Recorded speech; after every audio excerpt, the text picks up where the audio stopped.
गाइजहरु म चाहिँ माछा तार्दै छु यहाँनेरि अनि यसरी चट्टालार माछा तार्दै छु यहाँनेरि तयार गर्दै छु यहाँनेरि अनि फेरि ग्रेभी बनाउनको लागि चाहिँ यहाँनेरि प्याजहरु काटेर टमाटर काटेर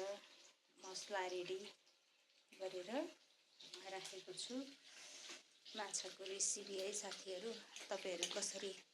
बनाउनुहुन्छ म चाहिँ यहाँ सबै कुरा हालेर मोले अनि अन्डाको चाहिँ यो हाल्यो भनेदेखि एकदम फ्रिज आउँछ भनेर निकालेर सेतो भाग मात्रै हाल्थे